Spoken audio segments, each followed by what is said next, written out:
ஆரம்பிச்சிடலாம். கிறிஸ்து இயேசுவுக்குள் அன்பாய் அழைக்கப்பட்டிருக்கிற அன்புக்குரிய சகோதர சகோதரிகளே, உங்கள் யாவருக்கும் நம்முடைய பிதாவாகிய தேவனுடைய நாமத்தினாலும் கர்த்தராகிய இயேசு கிறிஸ்துவனுடைய இனிய நாமத்தினாலும் கிருபையும் சமாதானமும் உண்டாவதாக என்ற வாழ்த்துக்களை முதலாவது தெரிவித்துக் கொள்கிறேன். நம்முடைய வாழ்நாட்களில் ஒரு நாளை கிருபையாக கூட்டி கொடுத்து இந்த நாளிலுமாக இந்த சாயங்கால வேளையிலே கூட தேவன் ஒரு சிலராக நம்மை ஒன்றை கூட்டி இந்த அர்மகதோன் யுத்தம் என்ற தொடர் வேத பாடத்தை நம் பார்க்க கிருபை செய்திருக்கிறார். அதற்காகவும் குமாரன் இயேசு கிறிஸ்து மூலமாக நன்றிகளையும் சோத்திரங்களையும் ஏறெடுத்துக்கொண்டு இந்த ஒரு கூடுகைக்குள்ளாக நாம் கடந்து செல்வோம். இந்த கூடுகைக்கு ஆரம்பமாக நாம் அனைவரும் எழுந்து நின்று போற்றி துதிப்போம் நம் தேவன் தேவனே என்ற பாடலை நாம் அனைவரும் சேர்ந்து பாடுவோம்.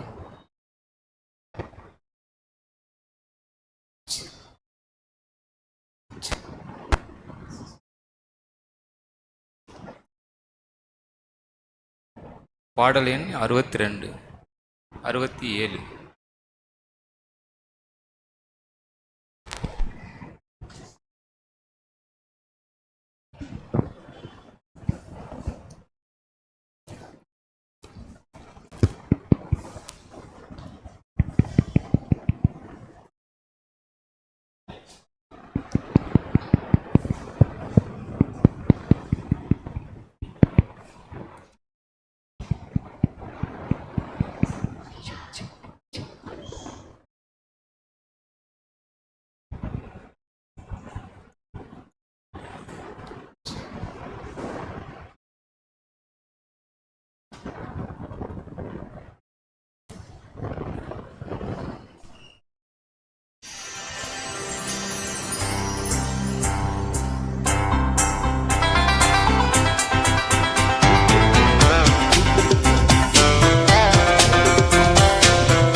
ஆரம்பமாக துவக்க ஜெபத்தில் நம்மை வழிநடத்தும்படியாக நம்முடைய அன்பு சகோதரர் லூர்தாஸ் அவர்களை அன்புடன் அழைக்கிறோம்.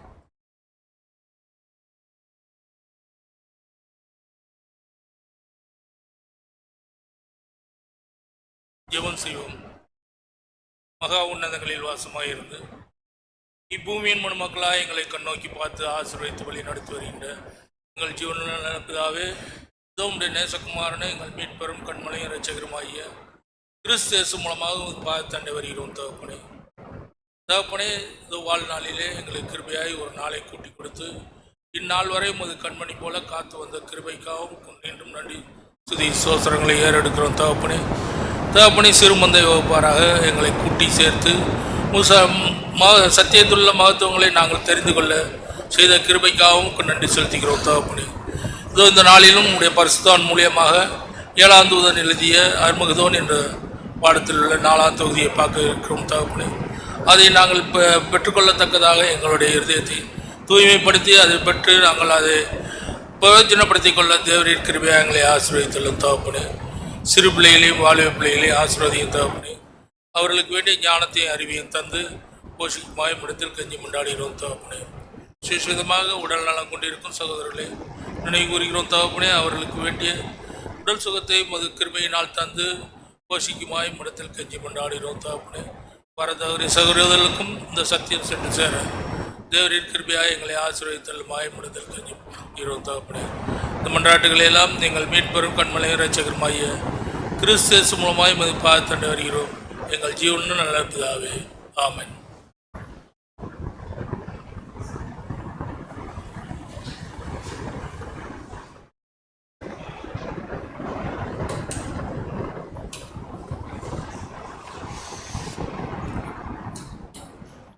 அடுத்ததாக இன்றைக்கு நாளுக்குண்டான தேவ செய்திக்குள் நாம் கடந்து செல்லலாம்.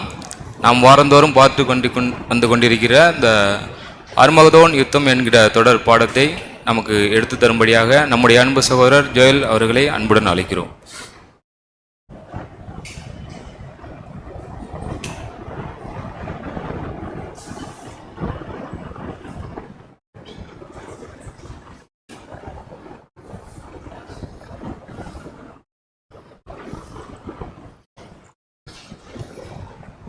கிறிஸ்துவுக்குள் மிகவும் அன்பாக அழைக்கப்பட்ட அன்புக்குரிய சகோதர சகோதரிகளே, தேவனுடைய மாபெரும் கிருபையினாலும் இரக்கத்தினாலும் இன்றும் கூட ஒரு சிலராக நாம் இங்கு கூடி தேவனுடைய வார்த்தைகளை தியானிப்பதற்கு தேவன் பாராட்டினது ஒரு மாபெரும் கிருபைக்கு நாம் என்ன பண்ணலாம்னா நன்றியும் துதியும் ஸ்தோத்திரங்களையும் அவருடைய ஒரே பேரான குமாரனாகிய ஆண்டவராகிய இயேசு கிறிஸ்துவின் மூலமாக நம்ம என்ன பண்ணலாம் அப்படின்னா எடுத்துக்கொள்ளலாம்.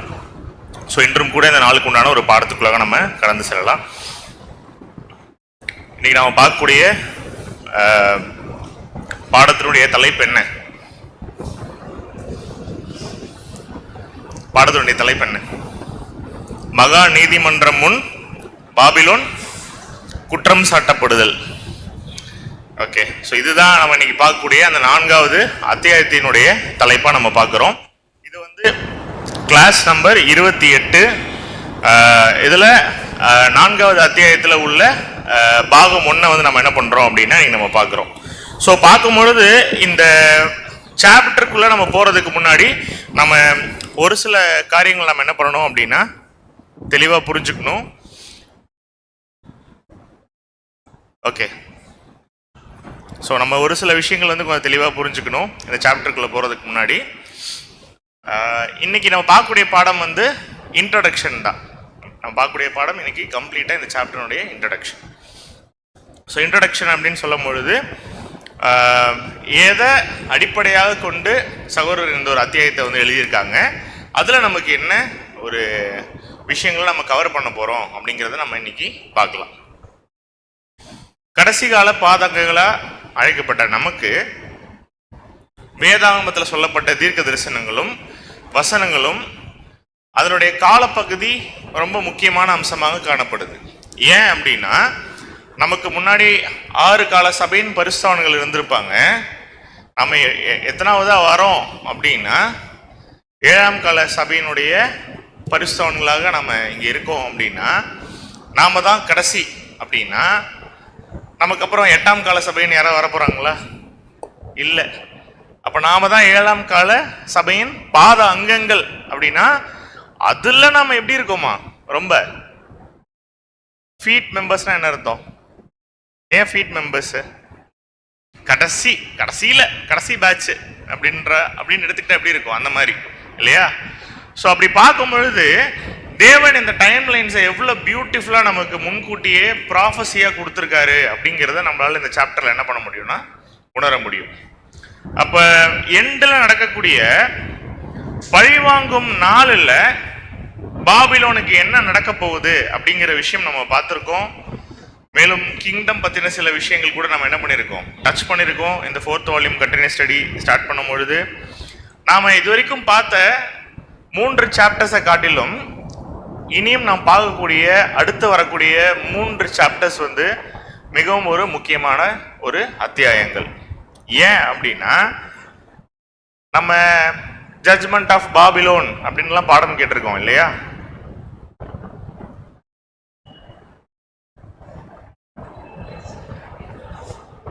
கேட்டிருக்கோம் இல்லையா? இல்லை கேட்கலன்னா இந்த வாரம் சண்டே அந்த பாடத்தை என்ன பண்ணப்படும், உங்களுக்காக பாடமாக எடுக்கப்படும் அப்படிங்கிறத லைட் நோட்ல சொல்லிக்கிறோம். இருக்கு அடிப்படை அட்வான்ஸ் சப்ஜெக்ட்ஸ்ல அதுவும் கூட இருக்கு. நம்ம ஜிஜி பார்ட்டி ஹாலில் எடுக்கல, பட் ஆனால் அதை செகண்ட் செஷன்ல எடுக்காம ஃபர்ஸ்ட் செஷன்ல எடுக்கிறதா அப்படிங்கிறத அந்த கிளாரிட்டியை நீங்க சொல்லக்கூடிய பதில்களை வச்சு நீங்க என்ன பண்ண போறோம், நம்ம தெரிஞ்சுக்க போறோம். அப்ப ஏன் அடுத்த 3 சாப்டர்ஸ் குரூஷியல் இந்த 4th வால்யூம்ல அப்படின்னு கேட்டீங்கன்னா, எந்த விதத்துல பாபிலோன் பழி வாங்கப்படும் அப்படிங்கிறத பிரதர் எதுல தான் எழுதுறாரு அப்படின்னா, இது வரைக்கும் சில விஷயங்கள் டச் பண்ணியிருப்போம் அதனுடைய பாயிண்ட்ஸை. இனி அடுத்து வரக்கூடிய 3 சாப்டர்ல விரிவா பார்ப்போம். மேலும் பாபிலோனை அதற்கு கிடைக்கக்கூடிய அந்த ஒரு ஜட்ஜ்மெண்ட்ல இருக்கக்கூடிய அடையாளங்களுடைய முக்கியத்துவங்கள் என்ன அப்படிங்கிறதையும் நம்ம என்ன பண்ண போறோம், வரக்கூடிய 3 சாப்டர்ஸ்ல பார்க்க போறோம். ஆக்சுவலா பிரதர் இது எழுதியிருக்க இனி அடுத்து வரக்கூடிய சாப்டர்ஸ் எல்லாம் எப்படி இருக்கும் கம்ப்ளீட்டா அப்படின்னு கேட்டீங்கன்னா, ஃபுல்லா ஸ்டாட்டிஸ்டிக்ஸ்னா எப்படி இருக்கும்? கலரா இருக்குமா? கணக்கா இருக்குமா? ஆமா, ஃபுல்லா கால்குலேஷன்ஸா இருக்கும். வரும்போது என்ன பண்ணிடுங்க எல்லாருமே, கால்குலேட்டரா? இப்பயே நம்ம கையில இந்த பிரேயர் நடந்து முடிகிற வரைக்கும் உள்ள ஒரு கொஞ்ச நேரம் தான் ஃபோன் நம்ம கையில இல்லாம இருக்கு. அதுலயும் ஒரு சைடு ஆபீஸோட மெயிலு, ஃபோனு, மெசேஜ் என்ன ஆயிட்டு இருக்கோம். நம்ம இங்க வந்து உட்கார்ந்து கொஞ்ச நேரம் நம்ம செட் ஆகுறதுக்குள்ளே நிறைய வந்துட்டே இருக்கும் இல்லையா? கால்குலேட்டர்லாம் எடுத்துட்டு வர வேண்டாம். ஆனா ஒரு விஷயம் அப்படியே உங்கள் மத்தியில சொல்லிக்கொள்ள விரும்புறேன். நிறைய ஸ்டாட்டிஸ்டிக்ஸிக்கல் டேட்டா வரதுனால நம்ம ரொம்ப ஸ்டாட்டிஸ்டிக்ஸை வந்து என்ன பண்ண வேண்டாம், கூர்ந்து பார்க்க வேண்டாம். உதாரணத்துக்கு 1 + 1 2 அப்படின்னா இங்க 2னே டைரக்டா போட்டிருப்பேன். திரும்பியும் உங்ககிட்ட கேட்டு 1 + 1 என்னன்னு சொல்லுங்க அப்படின்னு கேட்டு அதுல ஒரு 2 வாரத்தை நம்ம என்ன பண்ண வேண்டாம், வேஸ்ட் பண்ண வேண்டாம். அதே நேரத்தில் பிரதர் எப்படி எழுதியிருப்பார் அப்படின்னா, 1914ல அவர் எதிர்பார்த்த சில விஷயங்களையும் அதன் அடிப்படையில் நடக்கக்கூடிய சில விஷயங்களுடைய அந்த ஒரு கண்ணோட்டத்தில் என்ன பண்ணியிருப்பாருன்னா நிறைய ரைட்டிங்ஸ் எழுதியிருப்பாரு. பிரதர் மரித்து எவ்வளவு வருஷம் ஆச்சு? இப்பதான் சொன்னேன் நிறைய கணக்கு வரும் பாடத்துல அப்படின்னு. 90 இயர்ஸா பிரதர் மரித்தா? க்ளோஸ் டு 100 இயர்ஸ் ஆயிடுச்சு இந்த ரைட்டிங்ஸ் அவர் எழுதி. நாம் இன்னைக்கு கையில வச்சுட்டு இதை திரும்பி ரிவைஸ் பண்றதுக்கு இடப்பட்ட காலப்பகுதி எவ்வளோ? ஏறக்குறைய 100 வருஷங்கள் ஆயிடுச்சு இல்லையா? அப்ப பிரதர் ஒரு ஸ்டாட்டிஸ்டிக்கல் டேட்டா கொடுக்குறாரு அப்படின்னா அது 1914ல அவரு என்ன மைண்ட்ல வச்சிருந்தாரோ அது ரிலேட்டடா அவர் வாழ்ந்த காலப்பகுதியில் அவரால் சேகரிக்க முடிந்த ஸ்டாட்டிஸ்டிக்கல் டேட்டா. இது எப்படி பிரதர் நமக்கு பிரயோஜனம் உள்ளதா இருக்கும் இன்னைக்கு அப்படின்னு கேட்டா, அதனாலதான் சொல்றோம் நாம அந்த ஸ்டாட்டிஸ்டிக்கல் டேட்டாவை எடுக்க வேண்டாம். உதாரணத்துக்கு இன்னைக்கு ஒரு ஃபேமிலி ரன் பண்றதுக்கு எவ்வளவு எக்ஸ்பென்ஸ் ஆகும்? இன்னைக்கு ஒவ்வொரு ஃபேமிலி வேரி ஆகும். ஆனா ஆவரேஜ் 50,000. நான் சொல்ல மாட்டேன் அந்த மாதிரி சொல்றேன்.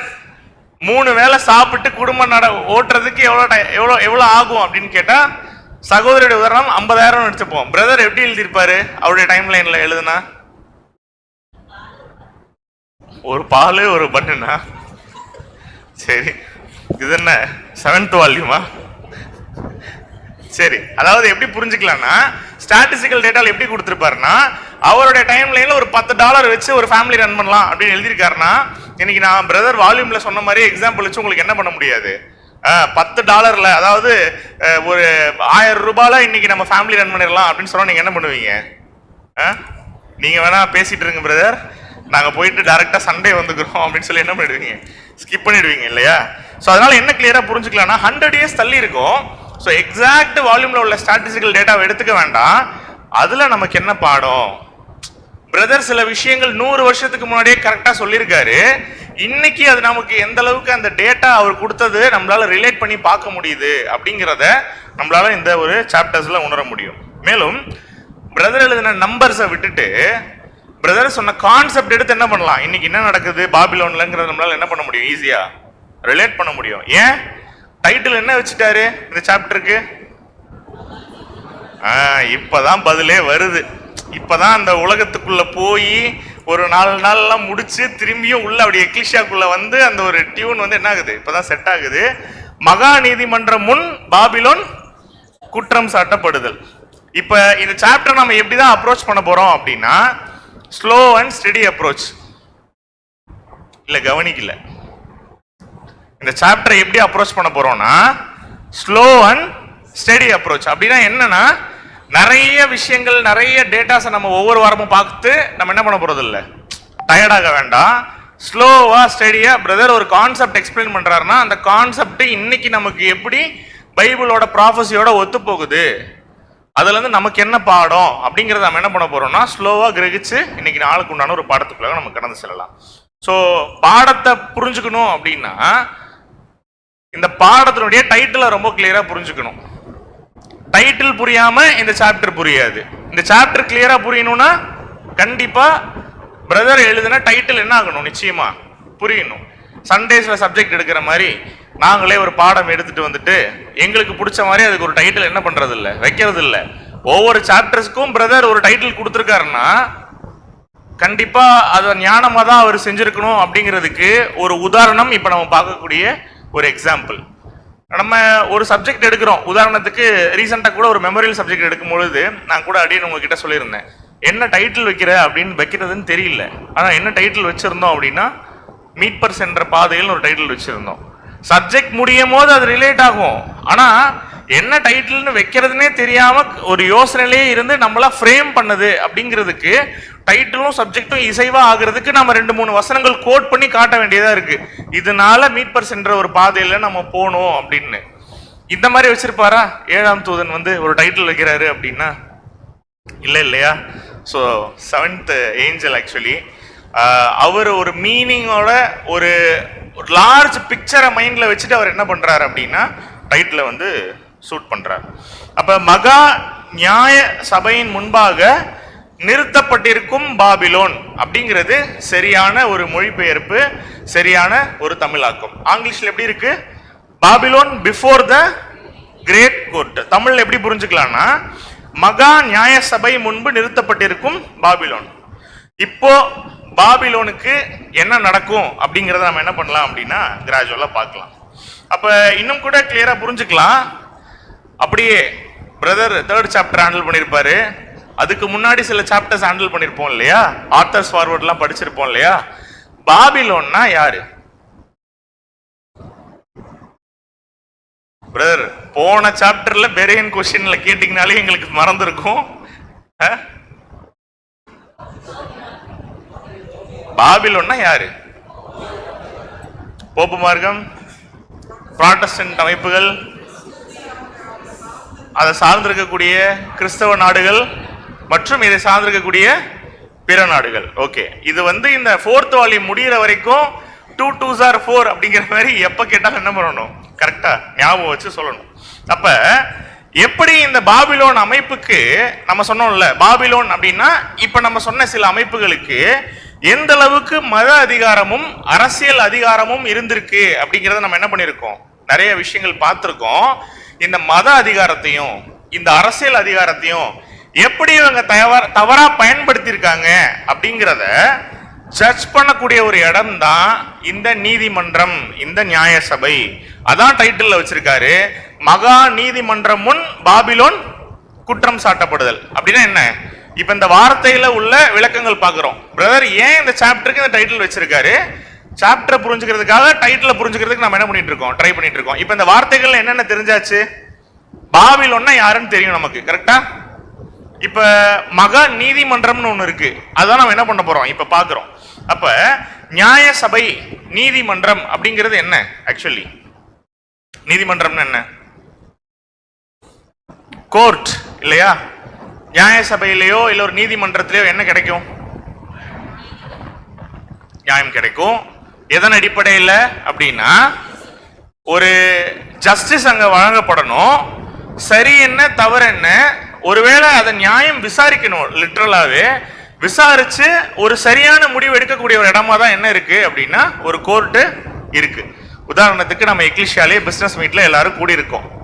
கூடி எல்லாம் உட்கார்ந்து இருக்கும் போது நாம தேர்ட் ஏசியில போலாமா அப்படின்னு கேட்கும் பொழுது நீங்க எல்லாரும் ஏகமானதோட கை தூக்கி தேர்ட் ஏசியில போலாம் அப்படின்னு சொன்னா அது என்ன இருக்கு? ஆக்சுவலி அந்த இடத்துல நம்ம என்ன பண்றோம்? ஒரு டிசிஷன் எடுக்கிறோம். வைஸா இல்லையா அப்படிங்கிறது அதனுடைய அவுட்கம் பொறுத்து. பட் உதாரணத்துக்கு ஒரு சில பேர் கூடி ஒரு சில முடிவுகளை எடுக்கிறாங்க. அதை நியாயத்தோட எடுக்கும் பொழுது அந்த இடத்துக்கு என்ன பேர் கொடுக்குறோம் அப்படின்னா நியாய சபை. அப்ப அமைஞ்சக்கரை நியாய சபையா நியாயமான சபையா அந்த மாதிரிலாம் என்ன பண்ண வேணாம், ரிலேட் பண்ணி கேட்க வேணாம்.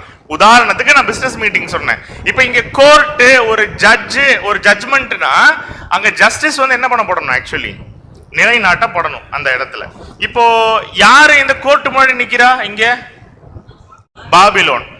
பாபிலோன் எப்படி நின்றுட்டு இருக்காங்க? நிரபராதியா நிக்கிறாங்களா பாபிலோன்? இங்க கோர்ட்ல அவங்களுடைய ரோல் என்ன ஆக்சுவலி? அப்ப அந்த கோர்ட்ல அது எப்படி நாங்களே எங்க வாயால சொல்றது? நாம பாபிலோன் இல்ல. அப்ப கான்பிடண்டா சொல்லலாம் பாபிலோனுடைய ரோல் இங்க என்ன இந்த கோர்ட்ல அப்படின்னா குற்றவாளியா நிக்கிறாங்க. அதான் டைட்டில்ல சொல்றாரு. நீதிமன்றத்துக்கு முன்பாக இப்ப யார் நின்னுட்டு இருக்கா அப்படின்னா பாபிலோன் நின்னுட்டு இருக்கு. இப்ப இதுல யாரெல்லாம் ரிலேட்டடு இந்த சீன்ல? அப்படி கேட்கல. திரும்பியும் ரோமன் கேத்தலிக்ஸ், ஒருங்கிணைந்த புராட்டஸ்டன்ட் அமைப்புகள், அதை சார்ந்த கிறிஸ்தவ நாடுகள், பிரதர் இதுங்க நாலாவதா ஒண்ணு வரும், அதையும் சார்ந்திருக்கக்கூடிய பிற நாடுகள். அப்படி கேட்கல. இந்த சீன்ல நீதிமன்றம் முன்னாடி பாபிலோன் நின்று இருக்கக்கூடிய இந்த சீன்ல இப்ப யாரெல்லாம் சம்பந்தப்பட்டிருப்பான்னு கேட்கிறேன் நான். அந்தி கிறிஸ்துவா? இயேசு கிறிஸ்துவா? ரெண்டு கரெக்டா சொல்லுங்க. நல்லா போயிட்டு இருக்கு. சரி, இப்படி கேட்கிறேன், குழந்தைக்கு புரியுற மாதிரி கேட்கிறேன் நானு. ஒரு கோர்ட்டுனா அதுல யாரெல்லாம் இருப்பா? ஜட்ஜ் இருப்பாங்க, அப்புறம் அட்வொகேட் இருப்பாங்க, வேற யார் இருப்பா? ஓகே, மீடியேட்டர் ஒருத்தவங்க இருப்பாங்க. இவங்க வக்கீல் நம்ம ஸ்லாங்ல சொல்லணும்னா ஒரு பார்ட்டி இருப்பாங்க, அவங்களுக்காக வாதாடுறதுக்கு ஒருத்தர் இருப்பாரு. குற்றவாளி இருப்பாங்க இல்லையா? மெயினா அதுதான். கோர்ட்டுக்கு எதுக்கு ஜட்ஜு சும்மா வந்துட்டு போனா ஜட்ஜுக்கு என்ன இல்லை, மரியாதை இல்லை. கண்டிப்பா அவர் அட்டன் பண்றதுக்கு கேஸுக்கு குற்றவாளி வேணும் இல்லையா? வேற யார் இருப்பாங்க? பாதிக்கப்பட்டவங்க இருப்பாங்களா? சரி, பாதிக்கப்பட்டவங்க கண்டிப்பா இருக்கணும் இல்லையா? அந்த ஜெனரலா உட்கார்ந்துட்டு இருக்கவங்க தான் யாருன்னு கேட்கிறேன். உலக ஜனங்கள். இதுதான் மெயின்.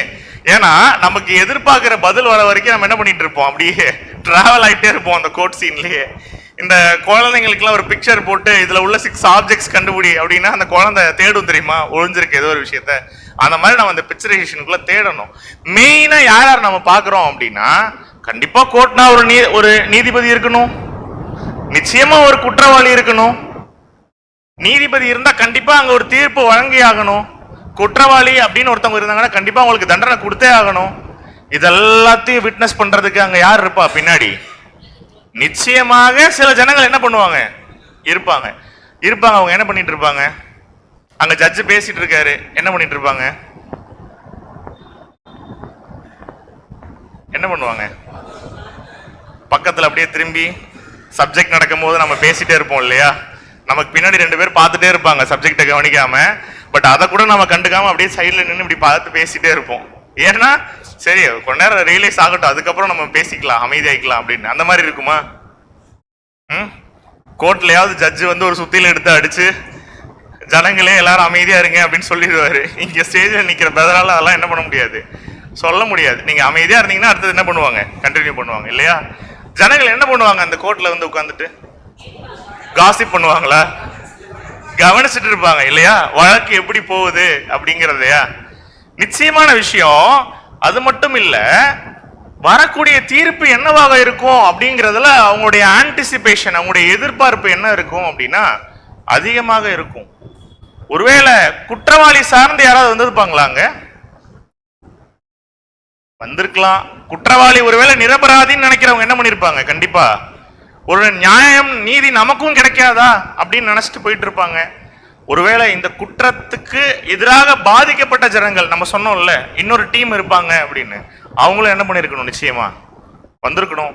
சில நியூட்ரல் பீப்புள் இருக்க வாய்ப்பு இருக்கா? நியூட்ரல் பீப்புள்னா எப்படி, இதனால எனக்கு பாதிப்பு இல்லை, ஆனா ஏதோ ஒரு பெரிய ஒரு முக்கியமான ஒரு கேஸ் போயிட்டு இருக்கு உள்ளர, இதனுடைய ஜட்ஜ்மெண்ட் என்னவா இருக்கும் அப்படிங்கிறதுக்கு பாக்குறதுக்கு ஈகரா போய் நிக்கிற ஜனங்களும் என்ன பண்ணுவாங்க, அதுல கண்டிப்பா இருப்பாங்க.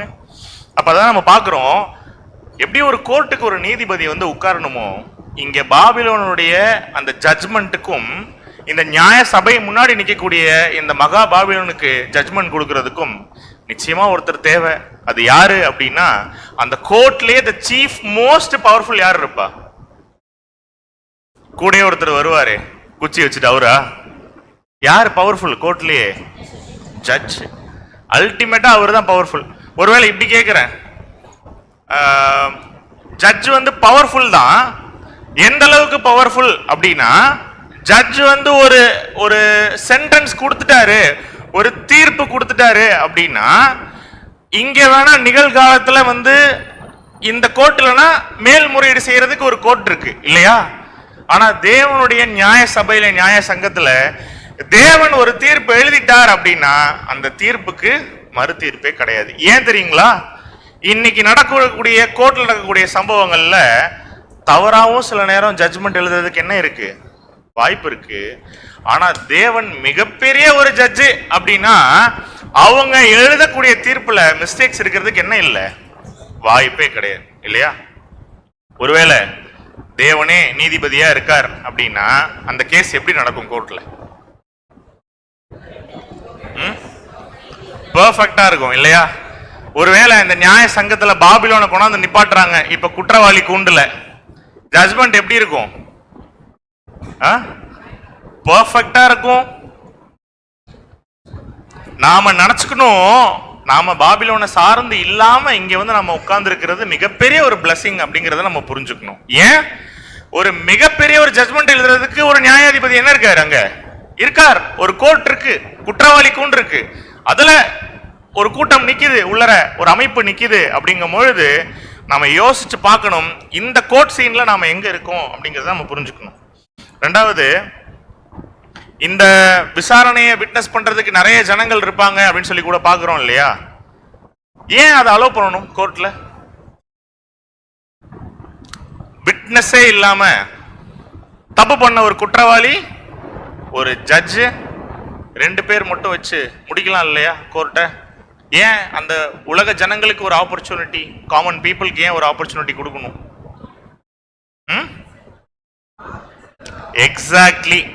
ஏன் நியூட்ரலா இருக்கிறவங்களையும் இந்த கோர்ட் அலோவ் பண்ணுது அதை பாக்குறதுக்கு அப்படின்னா, அவங்க ஒரு விட்னஸ். எதுக்கு விட்னஸ்?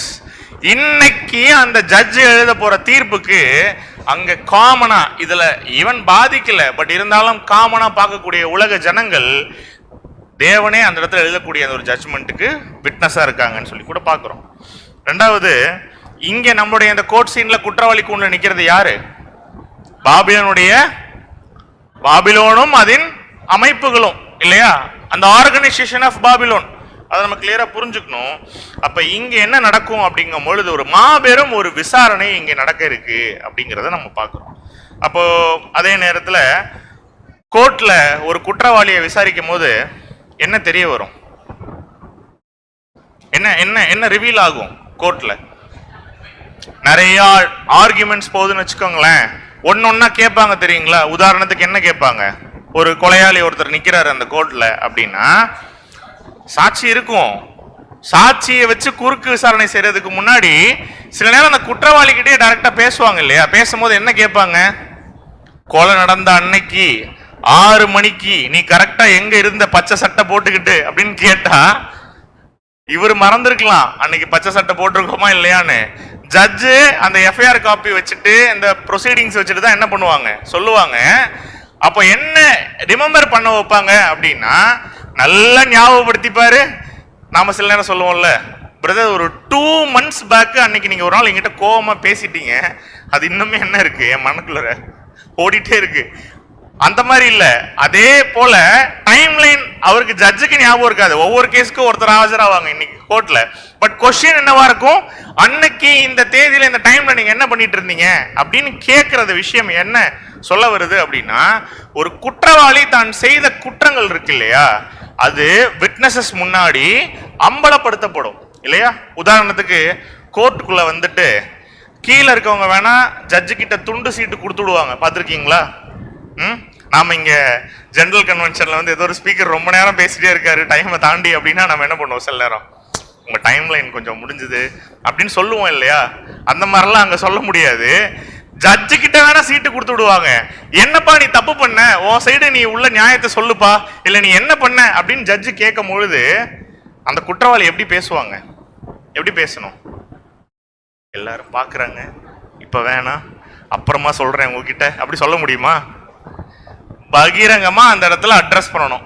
கொலை பண்ணியா இன்னைக்கு நீ அப்படின்னு கேட்டா, பண்ணல அவ்வளவுதான் இல்லையா? குத்தத்தை ஒத்துக்கிறியா அப்படின்னா என்ன சொல்லணும்? ஒத்துக்கிறேங்கயா இல்ல ஒத்துக்கல, 2 பதில் தான்.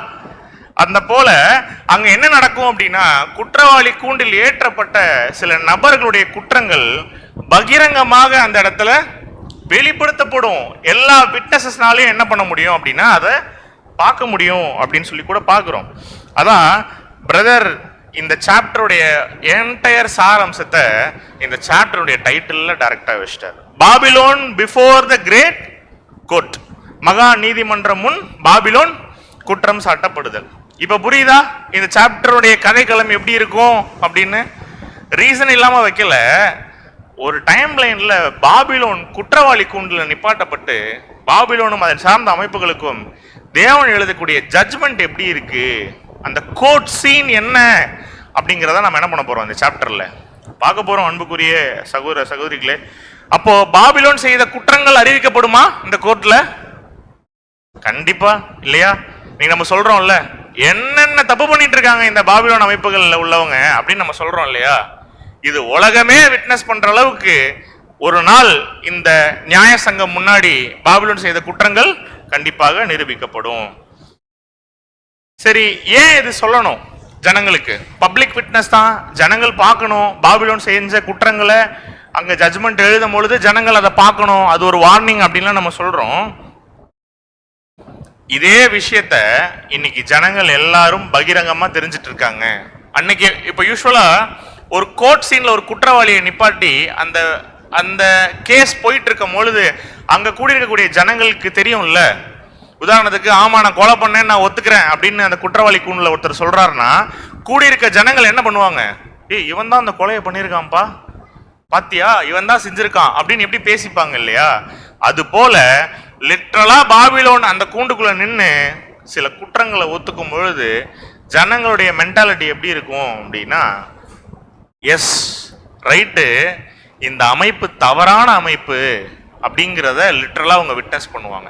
இதே பிரதர் நாம இன்னைக்கு பார்க்கணும் அப்படின்னா, பிரதர் ரொம்ப அழகா சொல்றாரு, பாபிலோன் அமைப்பு எப்படி அழிய போகுது அப்படிங்கிறத கம்ப்ளீட்டா புரிஞ்சுக்கிறது தான் இந்த ஃபோர்த் வால்யூமினுடைய ஒரு முடிவு இல்லையா? அர்மகெதோன் யுத்தத்தில் என்ன நடக்கும், அர்மகெதோன் யுத்தம்னா என்ன அப்படிங்கிறத ஆத்தர்ஸ் ஃபார்வர்ட்ல நம்ம பார்த்துருக்கோம் இல்லையா? பாபிலோனுக்கு அழிவு எப்படி இருக்கும், இதோட கிராண்ட் பிக்சர் இந்த 4th வால்யூமோட எண்டு ஒரு சைடு அப்படின்னா, இப்போ நாம ஜஸ்ட் 4th சாப்டர்ல என்ன பண்ணிட்டு இருக்கோம், 4th வால்யூம்ல டிராவல் பண்ணிட்டு இருக்கோம்.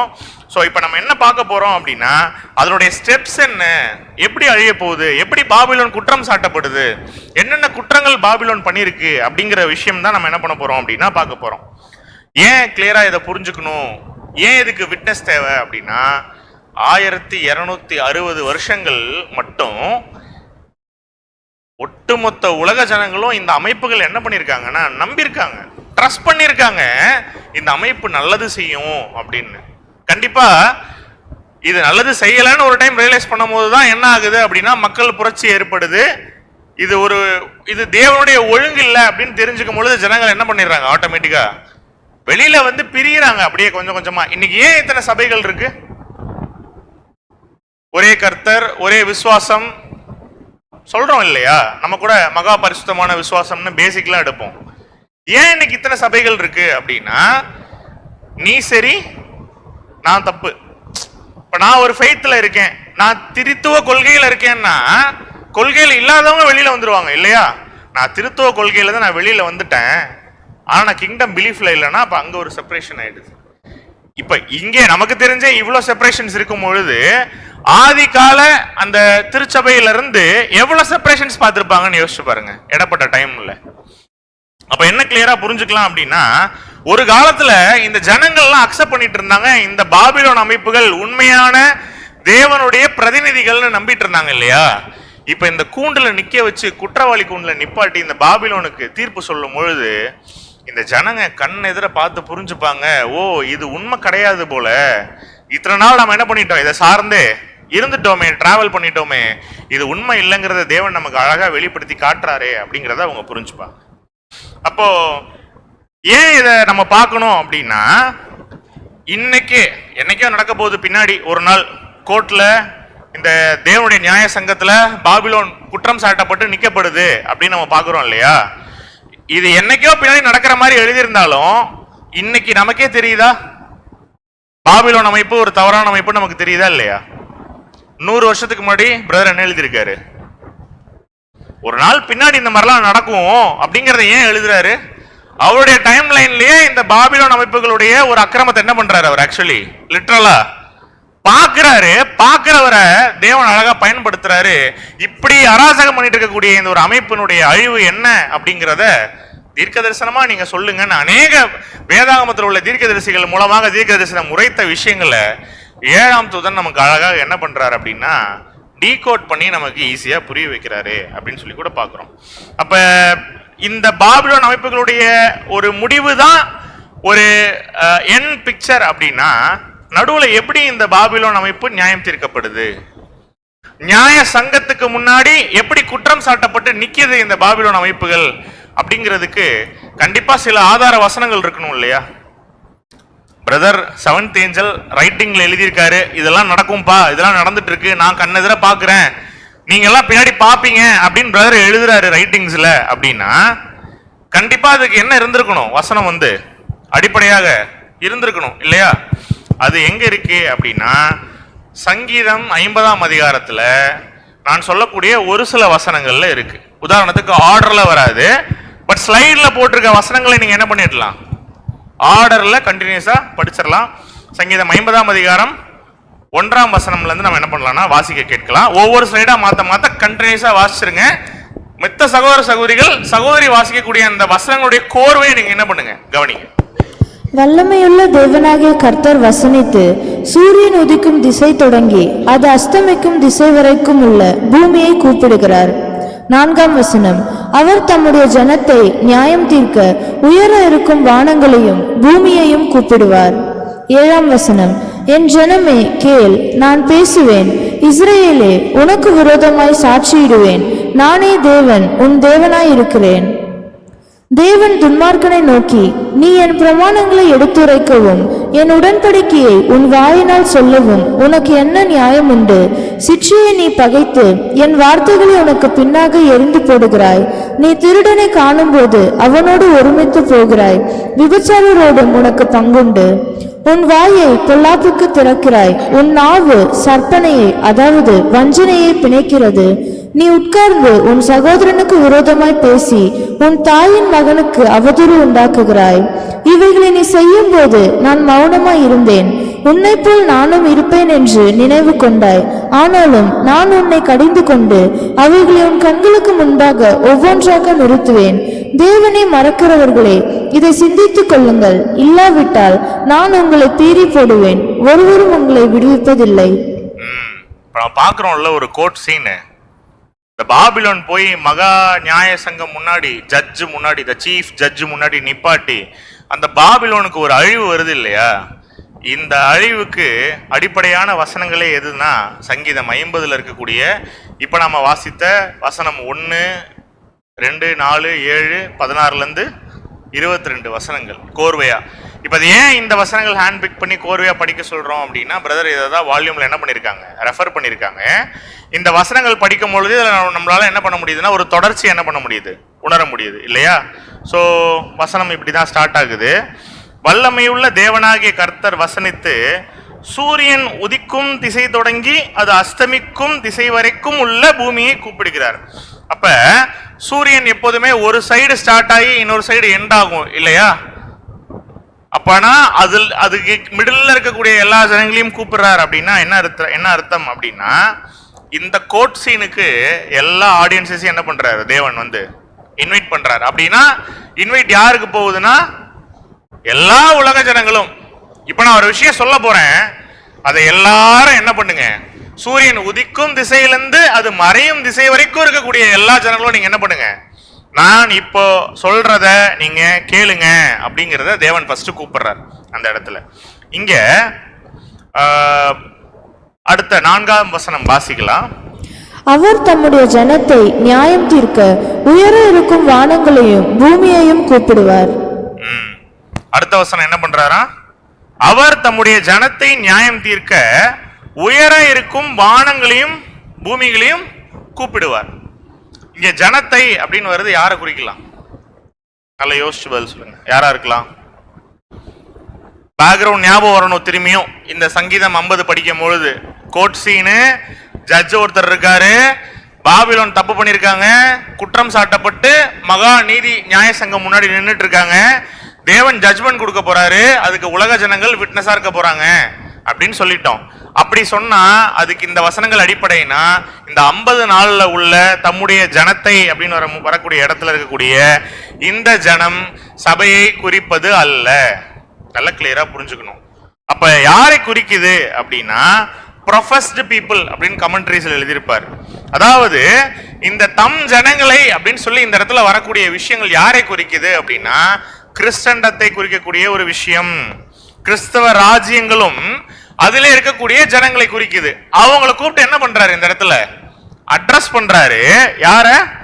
கிறிஸ்தவ ராஜ்யங்களையும் அதுல இருக்கக்கூடிய ஜனங்களையும் கூப்பிட்டு நியாயம் தீர்க்க உயர இருக்கும் வானங்களையும் பூமியும் என்ன பண்றாராம் கூப்பிடுறாருன்னு சொல்லி கூட பாக்குறோம்.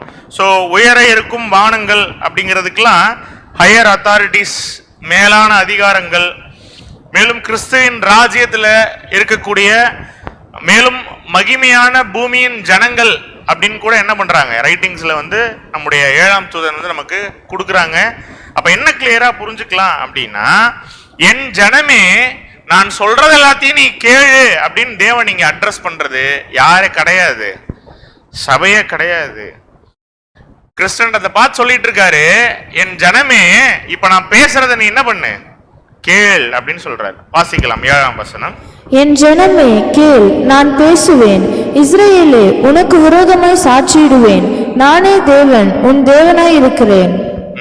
இதுல வரக்கூடிய அப்ப இஸ்ரவேலே யாரை குறிக்கலாம்?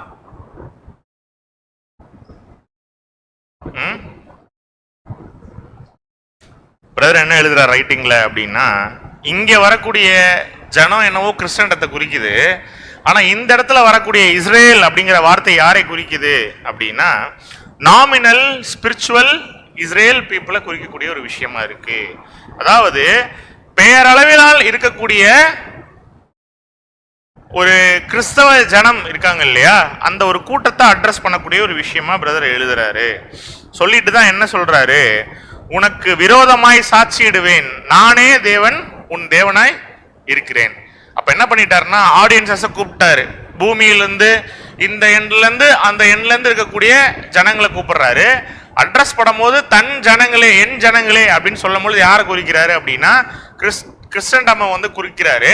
ஸோ அதுல உள்ளவங்களை இன்வைட் பண்ணி அவங்க கிட்ட என்ன சொல்றாரு அப்படின்னா, நான் பேசுறேன், நான் பேசுறது என்ன பண்ணுங்க கேளுங்க அப்படின்னு சொல்லிட்டு மீண்டும் ஒரு முறை இந்த ரெண்டு மூணு ஸ்லைடை வாசிச்சிருங்க. 16 to 22 உள்ள வசனங்கள்.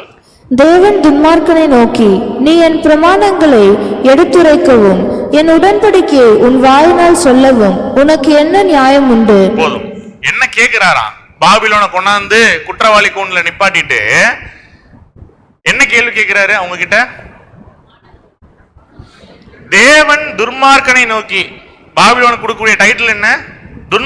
துன்மார்க்கனை நோக்கி, பா நல்லா பாரு, ஒட்டுமொத்த உலக ஜனங்களுமே நீதான் தேவனுடைய பிரதிநிதின்னு நினைச்சிட்டு உன் பின்னாடி சில பேர் சுத்திட்டு இருக்கும் பொழுது நீ என் பிரமாணங்களை எடுத்துரைக்கவும் என் உடன்படிக்கையை உன் வாயினால் சொல்லவும் உனக்கு என்ன நியாயம் உண்டு? யார் பாபிலோன் ஆக்சுவலி?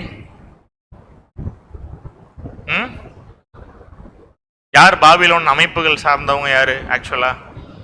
இன்னைக்கு லிட்டரலா சொல்றேன், நீங்க நம்ம பாபிலோன் யார் அட்ரஸ் பண்ணிட்டு இருக்கோம்? பேர் கிறிஸ்தவர்கள் அட்ரஸ் பண்ணிட்டு இருக்கோம். ஏன் இன்னைக்கு அந்தி கிறிஸ்து அமைப்புகள்னு யார் அட்ரஸ் பண்ணிட்டு இருக்கோம்? நாம கேத்தலிக்ஸ் மட்டுமா? வரக்கூடிய சண்டே அந்தி கிறிஸ்து 4 பாகங்களும்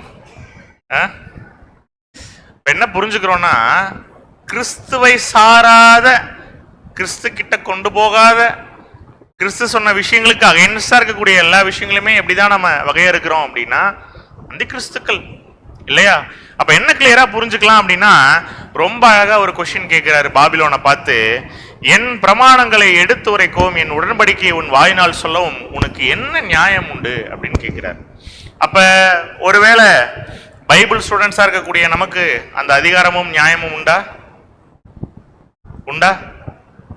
உண்டு. சொல்றத நம்ம அதை இன்னைக்கு ஃபாலோ பண்றோமோ அப்ப. ஏன் அங்க பாபிலோனுக்கு கிடையாது அப்படின்னா, பாபிலோன் 2 விஷயம் பண்ணும். பாபிலோன் அமைப்புகள் தான் ஏதோ தேவனுடைய பிரதிநிதி மாதிரி காட்டிக்கிட்டாலும், ஒண்ணு அது வாயிலிருந்து வரக்கூடிய வார்த்தைகள்ல உண்மையான சத்தியம் இருக்காது. கரெக்டா?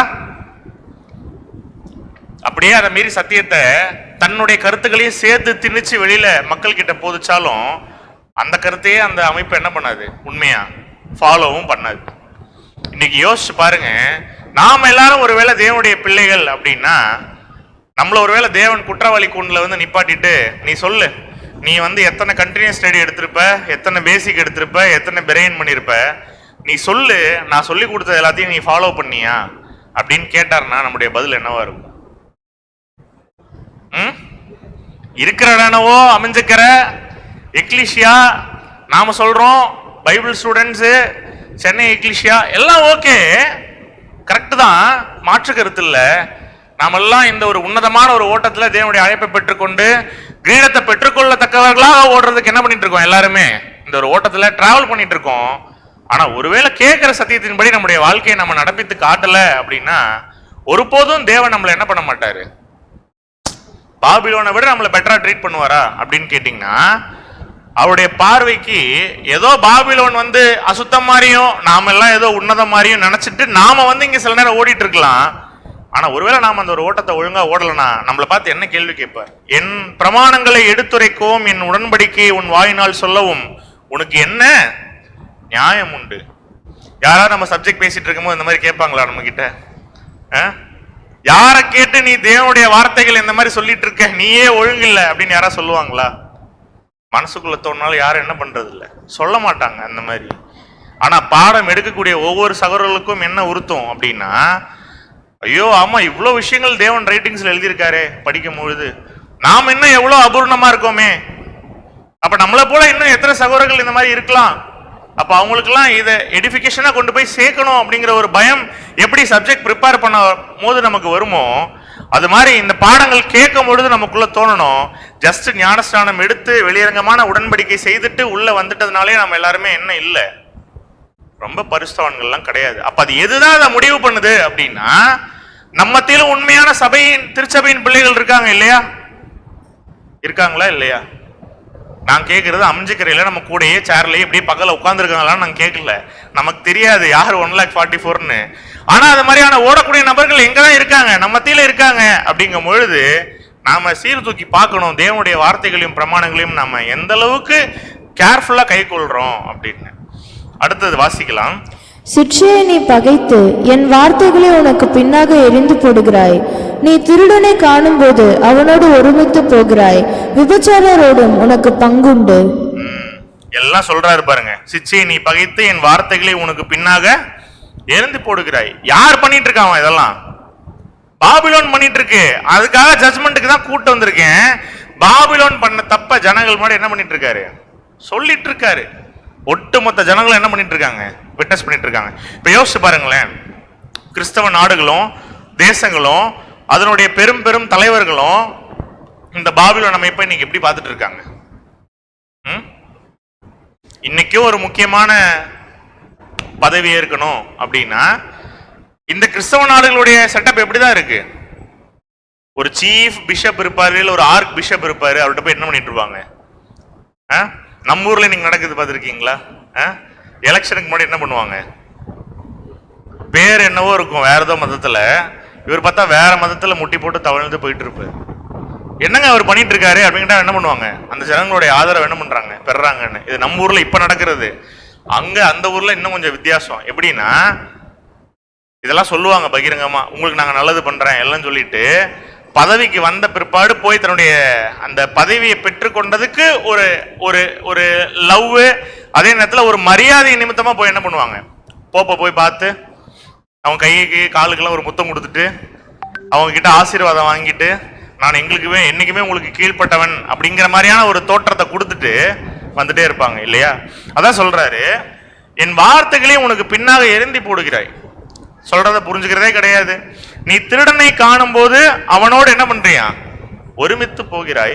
விபச்சாரரோடும் உனக்கு பங்குண்டு. இதெல்லாம் யார் அட்ரஸ் பண்ணிட்டு இருக்காரு அப்படின்னா பாபிலோனும் அது சார்ந்த அமைப்புகளை பத்தி என்ன பண்ணிட்டு இருக்காரு? ஆக்சுவலி டீடைல்டா பேசிட்டு இருக்காரு.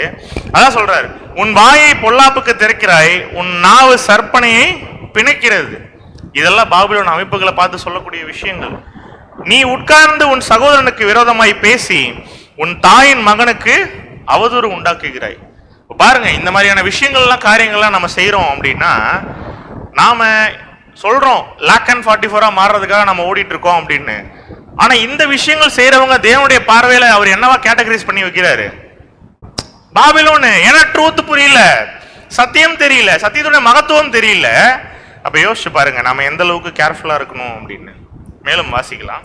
இவைகளை நீ செய்யும் போது நான் மௌனமாய் இருந்தேன். உன்னை போல் நானும் இருப்பேன் என்று நினைவு கொண்டாய். ஆனாலும் நான் உன்னை கடிந்து கொண்டு அவைகளை உன் கண்களுக்கு முன்பாக ஒவ்வொன்றாக நிறுத்துவேன். இவைகளை நீ செய்யும் போது நான் மௌனமா இருந்தேன் இல்லையா? இந்த போப்பு மார்க்கமும் ஒருங்கிணைந்த கிறிஸ்தவ அமைப்புகளும் புராட்டஸ்டன்ட் அமைப்புகளும் நீ பெருசா நான் பெருசா, நீ தாய் சபையா நான் தாய் சபையா, உனக்கு அப்போஸ்தலருடைய ஆவி கொடுக்கப்பட்டிருக்கா இல்ல என்கிட்ட அதிகமா இருக்கு எனக்கு கொடுக்கப்பட்டிருக்கான்னு மாறி மாறி நீயா நானா சண்டை போட்டுக்கிறாங்க தெரியுங்களா? இந்த விஷயங்கள் நடக்கும் பொழுது ஆக்சுவலா ட்ரூத் இருக்கக்கூடிய பிள்ளைகளுடைய மைண்ட் எப்படிதான் இருக்கும்? இவ்வளவு தப்பு நடக்குது உலகத்துல, ஆனா தேவன் என்ன பண்றாரு? அனுமதிக்கிறாரு இல்லையா? ஏன் அனுமதிக்கிறாரு? பின்னாடி ஒரு பெரிய ஜட்ஜ்மெண்ட்டை வச்சிருக்கார் இப்படி நடக்கக்கூடிய அமைப்புகளுக்கு இல்லையா? நிறைய இடங்கள்ல வசங்களே இருக்கும். தேவனுடைய என்டையர் டைம்லைன்ல தேவனுடைய மனுஷர்களையோ தீர்க்கதரிசிகளையோ துன்புறுத்தி கஷ்டப்படுத்தினவங்களுக்கு மிகப்பெரிய ஒரு ஜட்ஜ்மெண்ட் வைக்கிறார் இல்லையா? எல்லா டைமுமே ஃப்ரம் ஸ்டார்டிங் ஓல்டு டெஸ்டமெண்ட்ல இருந்து எங்கேயாவது தேவனுடைய தீர்க்கதரிசிகள் மேல கை வச்சவங்கள தேவன் அப்படியே விட்டுருக்காரு அசால்ட்டா? நல்லா யோசிச்சு பாருங்க. ஈவன் சில இன்சிடென்ட்ஸ்ல 3ஆம் 4ஆம் தலைமுறை மட்டும் என்ன ஆகும்? டெத்து நடக்கும், டெத்து விழும். ஏன்னா யாரோ ஒருத்தர் 5 வருஷம் 5 சந்ததிக்கு முன்னாடி போய் ஏதோ ஒரு தப்பு பண்ணிருப்பாரு தேவனுடைய பிள்ளைகள் கிட்ட இல்லையா? அப்ப தேவன் எவ்வளவு காஷியஸா இருக்காருங்கிறத யோசிச்சு பாருங்க அவருடைய ஜட்ஜ்மெண்ட்ல. அதான் சொல்றார், தேவனை மறக்கிறவர்களே இதை சிந்தித்துக் கொள்ளுங்கள், இல்லாவிட்டால் நான் உங்களை பீறி போடுவேன், ஒருவரும் உங்களை விடுவிப்பதில்லை. இப்ப இந்த கோர்ட் சீனு, இந்த சம்பவம் இது யாருக்காக? யாருக்காக? ஜட்ஜுக்காகவா? ஜட்ஜுக்காகவா இந்த கோர்ட் சீனு? ஜட்ஜு அப்பயே தீர்ப்பு எழுதிட்டாரு. சங்கீதத்திலேயே நம்ம பாக்குறோம் இல்லையா? ஜட்ஜு முன்னாடியே ஜட்ஜ்மெண்டே கொடுத்துட்டாரு. பாபிலோன் எப்படி அழிய போகுது அப்படிங்கறத நம்ம பாக்குறதுக்கு இந்த 4th வால்யூம் அர்மகெதோன் யுத்தம் சார்ந்த சில விஷயங்கள் என்ன பண்றோம் நாம? உலகத்தின் முடிவு சமயத்தில் நடக்கக்கூடிய சில விஷயங்களை ப்ராபசிஸை பிரதர் ரைட்டிங்ஸோட நம்ம ஒப்பிட்டு பார்த்துட்டு இருக்கோம். அப்ப என்ன கிளியரா நம்ம புரிஞ்சுக்கணும் அப்படின்னா, யாருக்காக இந்த கோட் சீன்? பேர் சபைக்கா? யாருக்கோ பிரதர் அவர் பாட்டுக்கு ஒரு 3/4 மணி நேரமா ஏதோ சப்ஜெக்ட் எடுத்துட்டு இருக்காரு, நான் கவனிக்கவே இல்லை சுத்தமா. அந்த மாதிரியா? யாருக்கு ஆக்சுவலி? குற்றவாளிக்கா இருக்குமோ ஒருவேளை? யாருக்காக இந்த கோட் சீனு? உலக ஜனங்களுக்காக. ஏன் அப்படின்னா, அன்னைக்கு இந்த பாபிலோனை ரொம்ப நம்பிட்டு இருந்துட்டு அந்த பாபிலோன் அழிவுக்குள்ளாக போகும் பொழுது எல்லாராலையும் ஈஸியா அக்செப்ட் பண்ணிக்க முடியுமா? அக்செப்ட் பண்ணிக்க முடியுமா? 30 வருஷமா இந்த இடத்துக்கு நான் போயிட்டு இருக்கேன். இந்த இடத்த போய் நீங்க தப்புன்னு சொன்னீங்கன்னா என் மனசே வலிக்குது அப்படின்னு அடுத்த நாளே ஃபோன் பண்ணுவாங்க. ஆன்டி கிரைஸ்ட் முடிஞ்ச உடனே அவங்கள பார்க்கும்பொழுது நமக்கு என்ன தோணும்? ஐயோ, ரொம்ப பர்சனலா எடுத்துக்கிறாங்க போல சில விஷயங்களை. நம்ம அந்த அமைப்பை தான் சொல்றோம், கரெக்டு தான். அப்போ கூட அவங்க சில நேரம் உண்மையா சப்ஜெக்டை புரிஞ்சுக்கிட்டு அவங்க என்னமா பண்ணுவாங்க ஃபோன்ல, புரியுது புரியுது புரியுது பிரதர், புரியுது, நீங்க எங்களை சொல்லல, இதை சார்ந்திருக்கக்கூடிய அமைப்பை தான் சொல்றீங்கன்னு தெரியுது. ஆனாலும் நான் 40 வருஷமா போயிட்டு இருக்கேனே, என் வாழ்க்கை நல்லா தான் பிரதர் இருந்தது, தேவன் எனக்கு ஒரு குறையும் வைக்கல பிரதர். எவ்வளோ சொல்லுவாங்க. கண்டிப்பா சில குட் நிகழ்வுகள் இருந்திருக்கும் இல்லையா அவங்களுடைய லைஃப்ல. வீடு வாங்கியிருப்பாங்க, கார் வாங்கியிருப்பாங்க. அவங்கள பொறுத்த வரைக்கும் அதெல்லாம் ஆசீர்வாதம். கல்யாணம் நடந்திருக்கும், குழந்தை பிறந்திருக்கும், எல்லாத்துக்கும் பிரேயர் போயிருப்பாங்க, ஆஃபரிங்ஸ் கொடுத்துருப்பாங்க. அவங்களுடைய மைண்ட்ல இப்படிதான் இருக்கும். இதை போய் ஒரு நொடியில நீங்க ஒரு சப்ஜெக்ட்ல எல்லாமே தவறு, இது பாபிலோன் அமைப்பு, இது அந்தி கிறிஸ்து அமைப்பு அப்படின்னு நீங்க சொல்லிட்டீங்கன்னா எங்களால் அதை தாங்கிக்க முடியலையே அப்படின்னு யோசிக்கும் பொழுது, அதான் பிரதர் சொல்றாரு, பாபிலோனுக்கு ஒரு மிகப்பெரிய ஜட்ஜ்மெண்ட் வரும்போது எல்லா ஜனங்களாலையும் இதையே நம்பியிருந்த ஜனங்களால அக்செப்ட் பண்ணிக்க முடியுமா? ஏன் தேவை இந்த கோர்ட் ரூம் சீனுக்கு விட்னஸ்? யோசிங்களா என்னைக்காவது? இதை பார்த்து பாடம் கத்துக்கிறதுக்கு மட்டுமா? கிடையாது. 40 வருஷம் நான் போயிட்டு இருந்த சபை தப்புன்னு சொன்னாலே அவங்களால ஏத்துக்க முடியலையே. இந்த மாபெரும் பாபிலோன் அமைப்புக்கு கிரேட் ஒரு ட்ரபிள், ஒரு அழிவு இருக்கு அப்படின்னு சொல்லி இதுக்கு ஜட்ஜ்மெண்ட் கொடுக்கும் பொழுது ஜனங்களால அதை அக்செப்ட் பண்ண முடியுமா? என்ன ஃபீல் பண்ணுவாங்க?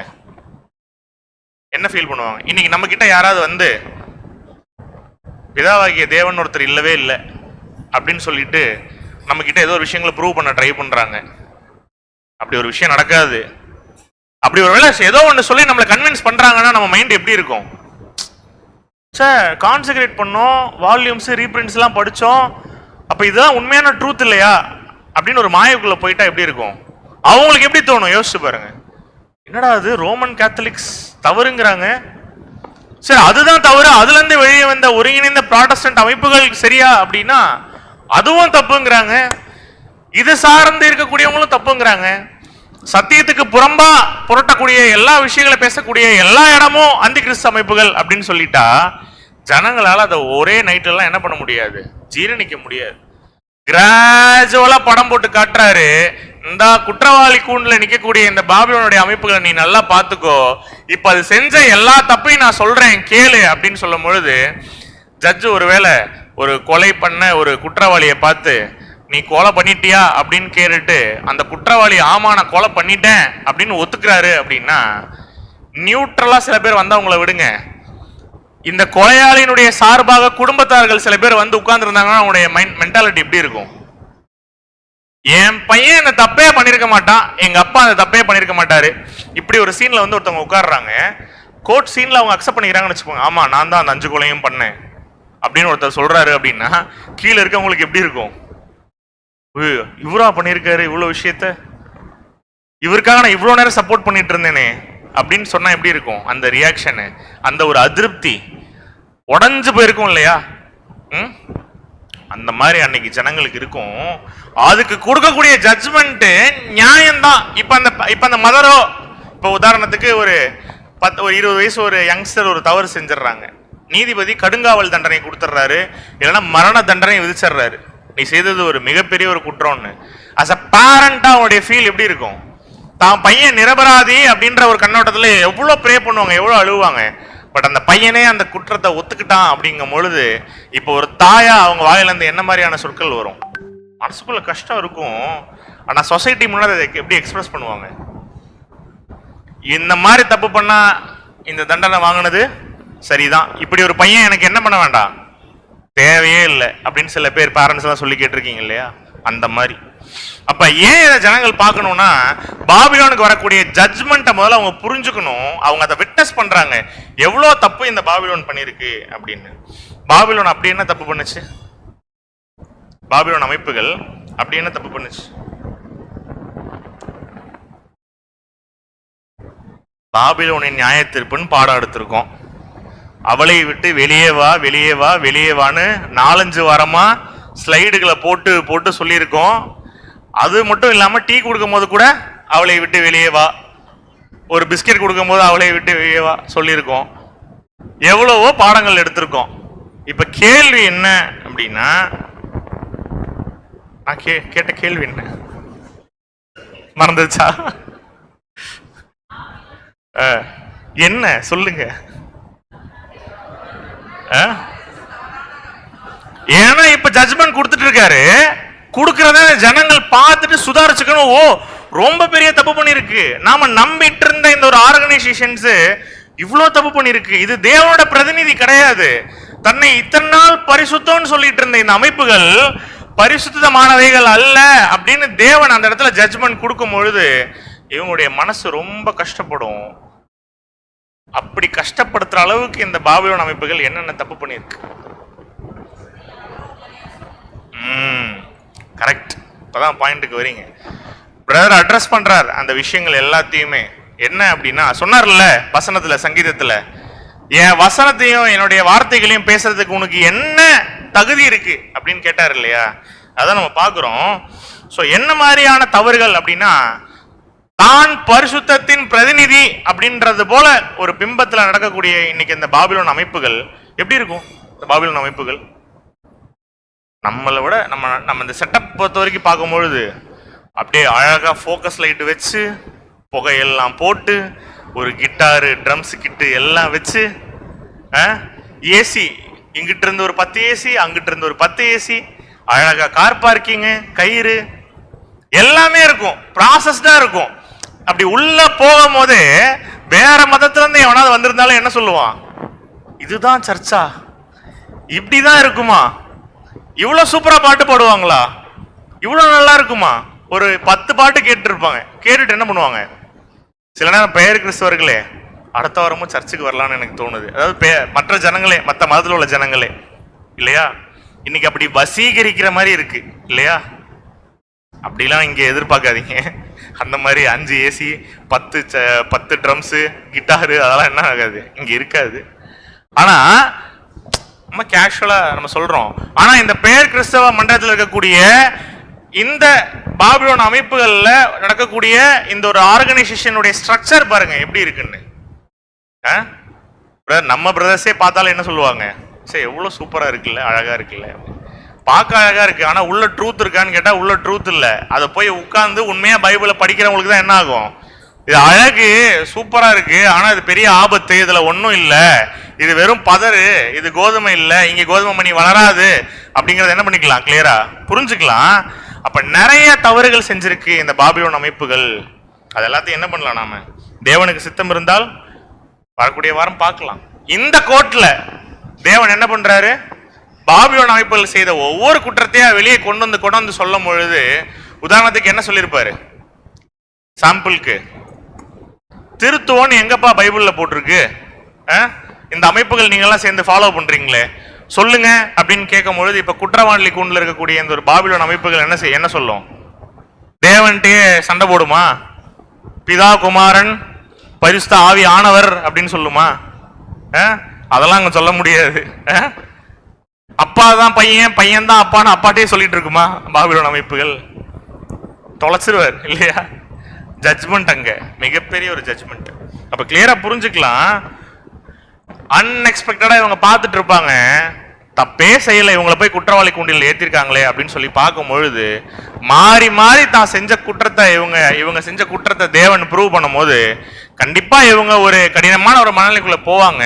பட் இவங்க இந்த பாபிலோன் பகிரங்கமா விட்னஸ் பண்றதெல்லாம் பார்த்துட்டு உனக்கு வேணும் அப்படின்னு சொல்லி நம்ம சொல்லுவோம் தெரியுமா? ஏதோ ஒரு பிரதர் நம்மளை ஏதோ சொல்லிட்டு போறாரு, போற 2 வழியிலே திரும்பி ஏதாவது என்ன ஆயிடுச்சு, இடிச்சுக்கிட்டாரு செவுத்துல அப்படின்னா நம்ம என்ன சொல்லுவோம்? உங்களுக்கு நல்லா வேணும் பிரதர், இப்பதான் என்ன சொல்லிட்டு போனீங்க அப்படின்னு சொல்லுவோம்ல. அந்த மாதிரிலாம் சொல்ல மாட்டோம் இல்லையா நம்ம? அப்படி ஒரு வேளை யாராவது நம்ம ஆஃபீஸ்லயோ அலுவலகங்கள்லயோ சொன்னா நல்லா நீங்க யோசிச்சு பார்க்கணும், இந்த சீனோட நீங்க ஒப்பிட்டு பார்க்கணும். அந்த மாதிரி உனக்கு நல்லா ஆகணும் அப்படின்னு சொல்லுவாங்கல்ல, அந்த மாதிரி சில விஷயங்கள் இங்க குறிப்பிடுறாரு பிரதர். அதெல்லாம் நம்ம வரக்கூடிய வாரங்கள் என்ன பண்ணலாம், கீனா கவனிக்கலாம். எவ்வளோ நீ பேச்சு பேசின, நீ பண்ண தப்புக்கு உனக்கு என்ன ஆகணும்? ஆக்சுவலி தண்டனை கரெக்டு தான்.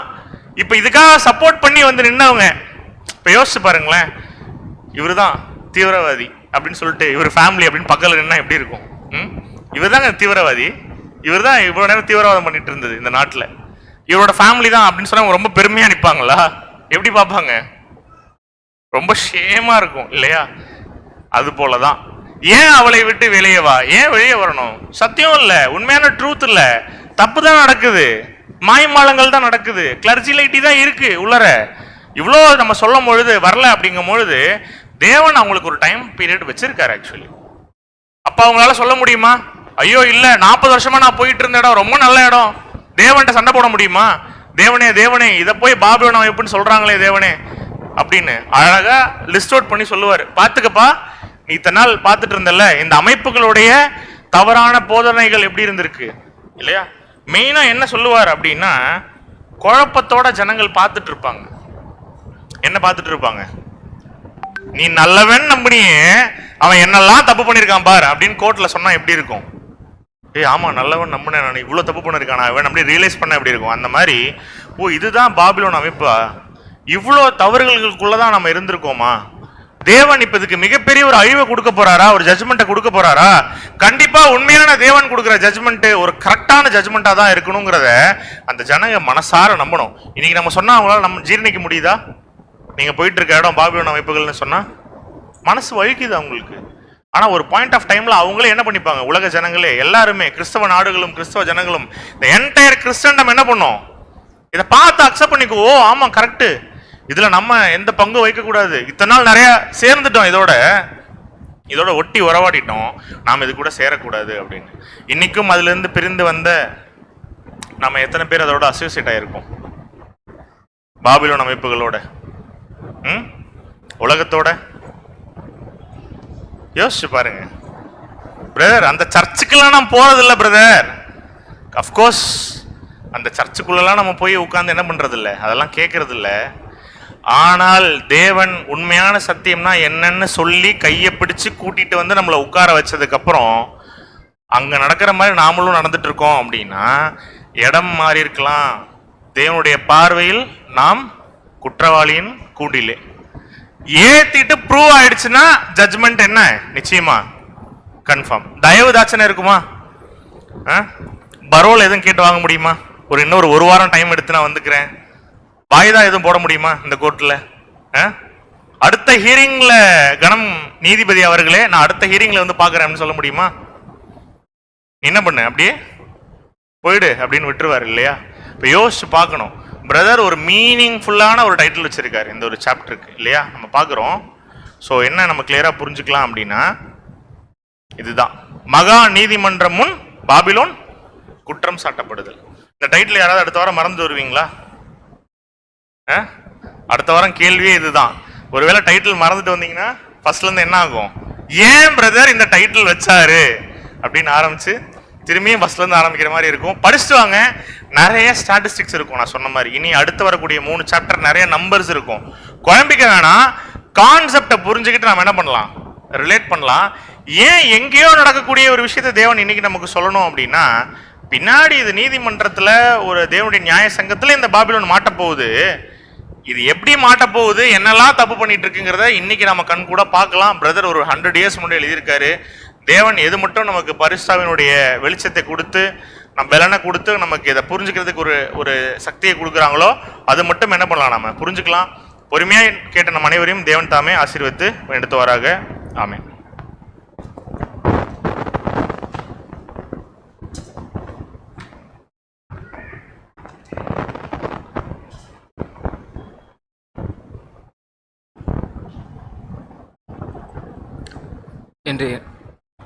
இன்றைய நாளிலுமாக நாம் சகோதர சகோதரிகளாக ஒரு சிலராக ஒன்று கூட்டி இந்த ஒரு சத்திய பாடத்தினை கொடுத்த நம்முடைய பிதாவாகிய தேவனுக்கும் ஆண்டவராகிய இயேசு கிறிஸ்துவுக்கும் நன்றிகளையும் ஸ்தோத்திரங்களையும் ஏறெடுத்துக் கொள்வோம். சத்திய பாடத்தினை பகிர்ந்து கொடுத்த நம்முடைய அன்பு சகோதருக்கும் கிறிஸ்துவுக்குள்ளான அன்பின் வார்த்தைகளை தெரிவித்துக் கொள்வோம். இந்த கூடுகைக்கு நிறைவு பகுதிக்குள்ளே கடந்து செல்லலாம். இன்றைக்கான இரவின் இனிய கீதங்களை நமக்கு வாசித்து வரும்படியாக நம்முடைய அன்பு சகோதரர் பாபு அவர்களை அன்புடன் அழைக்கிறோம்.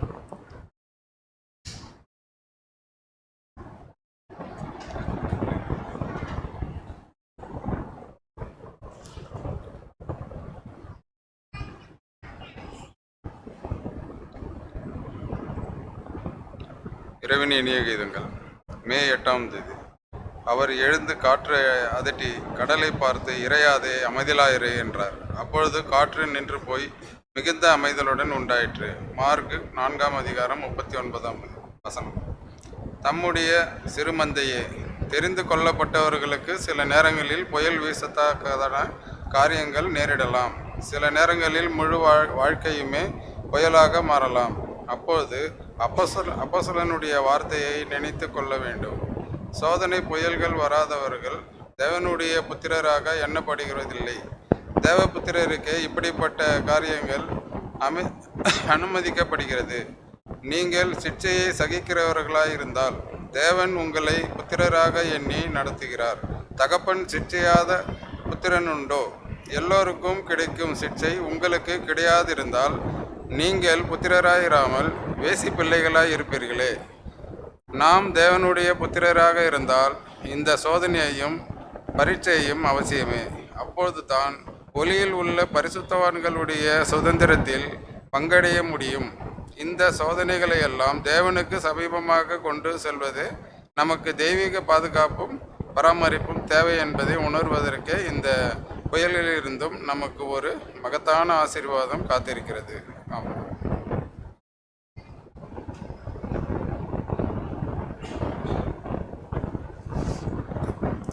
அடுத்ததாக இந்த ஒரு கூடுகைக்கு முடிவாக நாம் அனைவரும் எழுந்து நின்று பாடல் எண் 36 தேனிலுமையிலும் இயேசுவின் நாமம் என்ற பாடலை நாம் அனைவரும் சேர்ந்து பாடுவோம்.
இந்த ஒரு கூடுகைக்கு முடிவு ஜெபத்தில் நம்மை வழிநடத்தும்படியாக நம்முடைய அன்பு சகோதரர் அகஸ்டின் அவர்களை அன்பாய் கேட்டுக்கொள்கிறோம்.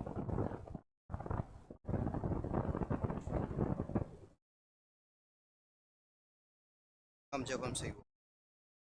பரலோகத்தில் இருக்கிற எங்கள் பரமபிதாவே, வானத்துக்கும் பூமிக்கும் யாவே என்னும் நாமமுள்ள ஒன்றான மேதேவரீர், அப்பா உங்க ஒருவருக்கே துதி கன மகிமை ஸ்தோத்திரம் எங்கள் ரட்சகர் இயேசு கிறிஸ்துவின் இந்த நாளை பொழுதில் ஏறெடுக்கப்பா. இதோ எங்களுடைய வாழ்நாளிலும் ஒரு நாளை சேர்த்து கொடுத்து இந்த பகல் நேரம் முழுவதுமாய் பாதுகாத்து இந்த நேரத்திலும் அப்பா ஒரு சிறு மந்தையாய் எங்களை ஒன்று கூட்டி உங்களுடைய மாபெரும் சத்தியத்தை எங்களுக்கு நீங்கள் கொடுத்த கிருபைக்காக நன்றி சொல்லி கேட்டாய் நாங்களும் வாழ ஆண்டவரே எங்களுக்கு வரும் நாட்களிலும் நாங்கள் அறிவில் தர எங்களுக்கு பாருங்க. வந்திருக்கிற எங்கள் அன்பு சகோதரிகளும் ஆண்டவரே இந்த சத்தியத்தை நீடித்து கிருபை தாருங்க. சத்திய பாடத்தை பகிர்ந்து கொடுத்த எங்கள் அன்பு சகோதரருக்கும் தாவியை தந்து நாட்களிலும் இந்த சத்திய பாடத்தை கேட்க தவறிய ஆண்டவரே கூடுகைக்கு வர தவறிய எங்கள் அன்பு சகோதரருக்காகவும் செபிக்கிறோம். அவருக்கும் இந்த சத்திய பாடம் சென்றடைய எங்கள் கிருபை பாராட்டுங்க. இனி வரும் நாட்களிலும் ஆண்டவரே உடைய கிருபை எங்களோடு கூட இருந்து எங்களை வழிநடத்தும்படியாய் பரிசுத்தமுள்ள நாம் மாத்திரம் பெருகவும் நாங்கள் சிறுகவும் எங்களை தாழ்த்தி இந்த விண்ணப்பத்தை எங்கள் கர்த்தராகிய இயேசு கிறிஸ்துவின் மூலமாக நம்முடைய பொற்பாதத்தில் வைக்கிறோம். எங்கள் தாவே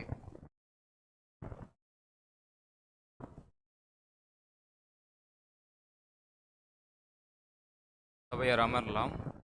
இறுதியாக ஒரு சில அறிவிப்புகளை வழங்கும்படியாக நம்முடைய அன்பு சகோதரர் டேவிட் பிரேம் அவர்களை அன்புடன் கேட்டுக்கொள்கிறோம்.